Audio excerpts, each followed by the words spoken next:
a huge fan of S. Craig Zahler's work, both his films and his books. I've made videos about pretty much everything he's made, so how about this time I make a video about something that he hasn't made? At least not yet. Today I'm going to take a look at The Big Stone Grid, which is a screenplay that Zahler wrote many years ago, but which has never made it to the screen.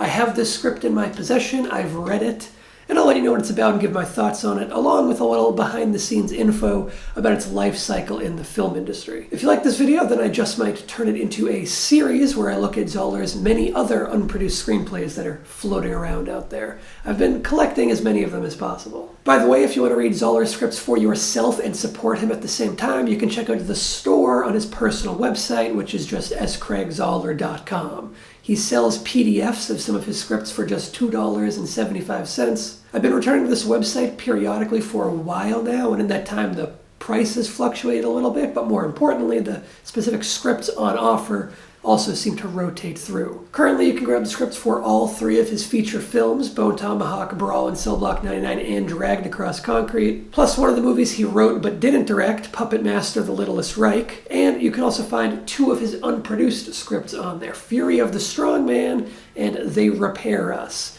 which are two that I might cover in the future. You'll notice that The Big Stone Grid is not amongst those other scripts. This one is a little bit harder to get a hold of these days, which is why I figured it might be a good place to start. If you weren't aware, Zahler wrote dozens of screenplays before making his directorial debut with Bone Tomahawk. He topped the blacklist with his script The Brigands of Rattleburg, which is a script that has nearly been made a whole bunch of times, but never quite come together all the way. The last news on that script was that the great Park Chan-wook was directing it as a miniseries, I believe for Amazon, with the title change to The Brigands of Rattle Creek, but it has now been a few years since there was any word on that project, and its current status is unknown. It was actually supposed to be his next project before Decision to Leave, so it looks like this project might be dead in the water, but I still hope it comes together eventually. Zahler optioned/sold numerous screenplays, but had a rough track record of those scripts then just gathering dust on shelves. The same thing happened with his books to a degree. His crime novel, Mean Business on North Ganston Street, was at one point announced to be getting an adaptation starring Jamie Foxx and Leonardo DiCaprio. But that announcement is several years old at this point, and nothing has come of that project since. The frustration of having his scripts sell but then not get made was part of the motivation behind Zahler going, okay, let me write something cheaper that I can just direct myself as a first-time filmmaker so that I can be sure it gets done and that it gets done well.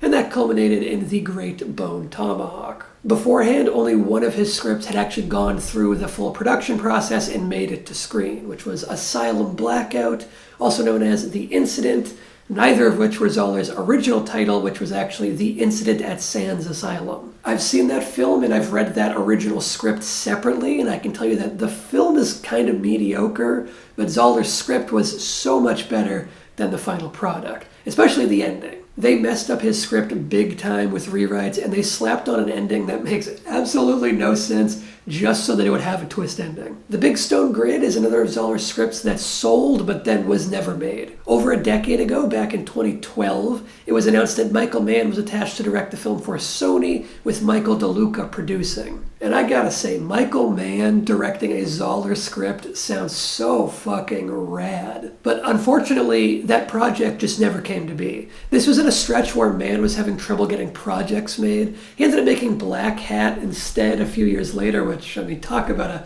huge step down in the script department. And speaking of taking a step down, after Mann left the project, the next director to get attached was Pierre Morel, the guy behind movies like Peppermint and The Gunman. From Michael Mann to Pierre Morel is such a cataclysmic downgrade.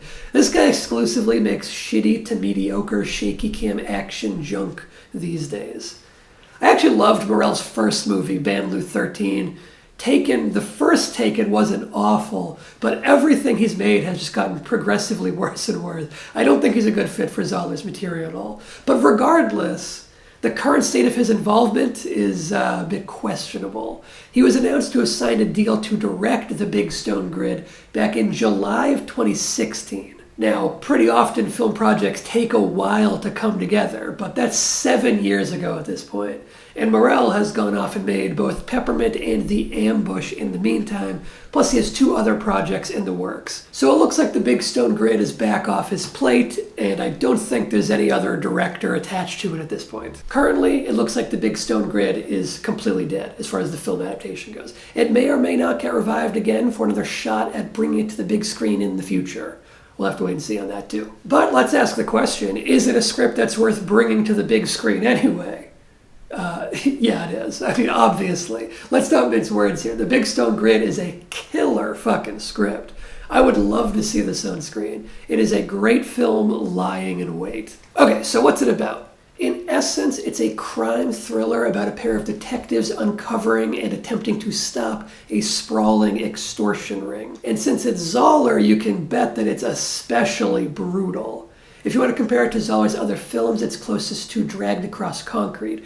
Or comparing it to his books, it's in line with The Slanted Gutter and Mean Business on North Ganston Street, almost like a combination of those two. The title, The Big Stone Grid, refers in part to the need for the main character detectives to go off the grid after they come to the realization that a significant chunk of their police department is corrupt and in league with this extortion ring. I won't give any major story spoilers in case you want to track down and read the script for yourself, or in case you'd rather cross your fingers and hope that the film version does eventually come out and you can just experience the story that way. I will, however, be talking about the arc of the film generally, since that's key to the experience of the script, but I'll leave the specifics out to avoid spoiling anything. The opening scene is a great, brutal way to introduce the type of violence that proliferates throughout the later stages of this story. It's Zahler's trademark creative and unflinching violence, as acid is dumped into a swimming pool to burn the woman inside of it. The opening violence is especially important for setting the stage this time around,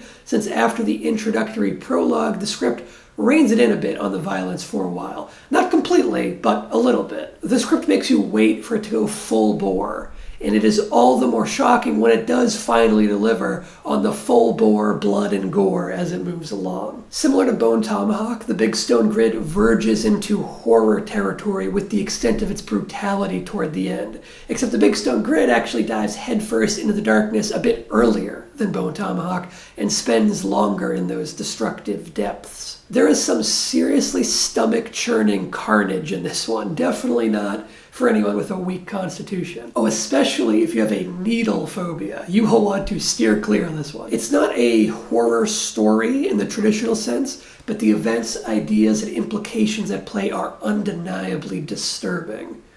There was a reveal on page 67 that had me saying, Jesus Christ, and then a reveal on 74 that had me saying, holy shit, out loud as I read it. Alongside all the darkness, this is also a genuinely funny script. It's certainly not a comedy, but like Zahler's other films and like his books, there are effective moments of humor scattered throughout in unexpected places. Zahler is so great at throwing in a quick, witty line that is sharp enough to elicit an actual laugh without ever deflating the tension, even if it lands in the middle of a dark, intense scene. There's a running gag throughout the whole script about a cat that the main character takes in with a high and mighty attitude that had me laughing every time it came up. The biggest laugh for me came when Zahler describes the cat looking judgmentally around the detective's crummy apartment, and the detective tells the cat, consider the economy.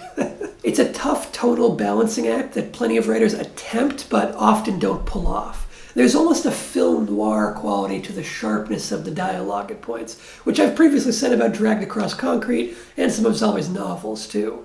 It's in the snappiness of the dialogue. It has that witty rhythm of the old school 1940s film noir days. The Big Stone Grid is a gripping read. Many screenplays, even many great screenplays, read like schematics for the great film that will ideally follow. That's what they really are, schematics, blueprints. Zahler's writing style is extremely engaging even at this schematic stage. His writing gets a little bit more prosy than some other scripts out there, and the result is something that stands alone as its own work worth reading. It really does feel, for the most part, like you're reading one of his novels, in no way hampered by the limitations of the screenplay medium. That being said, it is clearly a story designed to excel on the big screen, and if executed properly, it's bound to be an even more complete experience when told as a film. Outside of the core plot and its unpredictable nature, one of Zahler's greatest strengths as a writer has always been his character work. The way he's able to so quickly and clearly paint a complete and compelling picture of who any given character is,